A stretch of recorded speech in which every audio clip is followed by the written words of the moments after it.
कामदा एकादशी व्रत कथा। धर्मराज युधिष्ठिर कहने लगे, हे भगवान, मैं आपको कोटि कोटि नमन करता हूँ। आपने चैत्र मास के कृष्ण पक्ष की एकादशी अर्थात पाप मोचनी एकादशी के बारे में विस्तार पूर्वक बतलाया।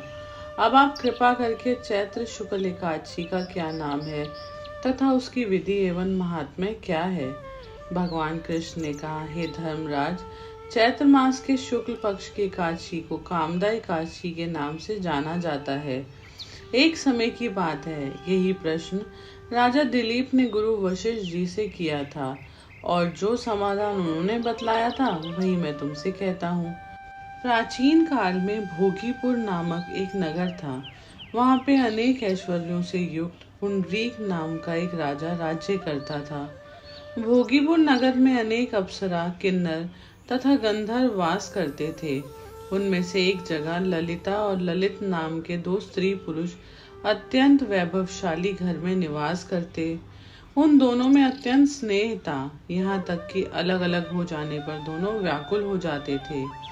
एक समय पुंडरीक की सभा में अन्य गंधर्वों सहित ललित भी गान कर रहा था। गाते गाते उसको अपनी प्रिय ललिता का ध्यान आ गया और उसका स्वर भंग होने के कारण गाने का स्वरूप बिगड़ गया। ललित के मन का भाव जानकर काकोरट नामक नाग ने पदभंग होने का कारण राजा से कह दिया।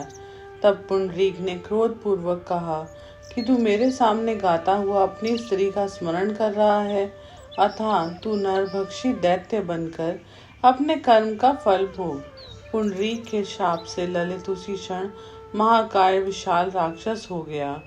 उसका मुख अत्यंत भयंकर, नेत्र सूर्य चंद्रमा की तरह प्रदीप्त तथा मुख से अग्नि निकलने लगी।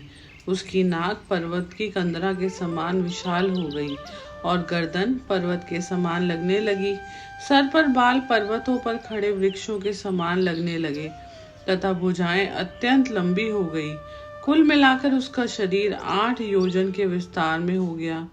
इस प्रकार राक्षस होकर वह अनेक प्रकार के दुख भोगने लगा।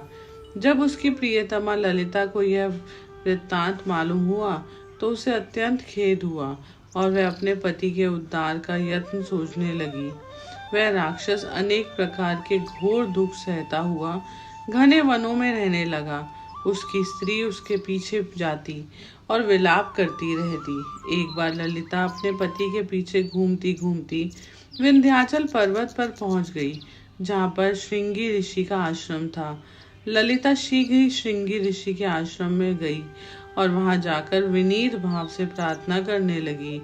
उसे देखकर श्रृंगी ऋषि बोले, हे सुभगे, तुम कौन हो और यहाँ किस लिए आई हो। ललिता बोली, हे मुनि, मेरा नाम ललिता है। मेरा पति राजा पुंडरीक के शाप से विशालकाय राक्षस हो गया। इसका मुझे अत्यंत दुख है। उसके उद्धार का कोई उपाय बतलाइए। श्रृंगी ऋषि बोले, हे गंधर्व कन्या, अब चैत्र शुक्ल एकादशी आने वाली है, जिसका नाम कामदा एकादशी है। इसका व्रत करने से मनुष्य के सब कार्य सिद्ध होते हैं।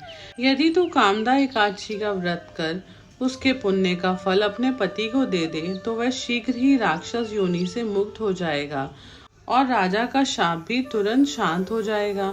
मुनि के ऐसे वचन सुनकर ललिता ने चैत्र शुक्ल एकादशी आने पर उसका व्रत किया और द्वादशी को ब्राह्मणों के सामने अपने व्रत का फल अपने पति को देती हुई भगवान से इस प्रकार प्रार्थना करने लगी, हे प्रभु, मैंने जो यह व्रत किया है इसका फल मेरे पति देव को प्राप्त हो जाए, जिससे वह राक्षस योनि से मुक्त हो जाए। एकादशी का फल देते ही उसका पति राक्षस योनि से मुक्त होकर अपने पुराने स्वरूप को प्राप्त हुआ। फिर अनेक सुंदर वस्त्र आभूषणों से युक्त होकर ललिता के साथ विहार करने लगा। उसके पश्चात वह दोनों विमान में बैठकर स्वर्गलोक को चले गए। वशिष्ठ मुनि कहने लगे, हे राजन, इस व्रत को विधि पूर्वक करने से समस्त पाप नाश हो जाते हैं तथा राक्षस आदि की योनि भी छूट जाती है। संसार में इसके बराबर कोई और दूसरा व्रत नहीं है। इसकी कथा पढ़ने या सुनने से वाजपेयी यज्ञ का फल प्राप्त होता है। हरे कृष्णा।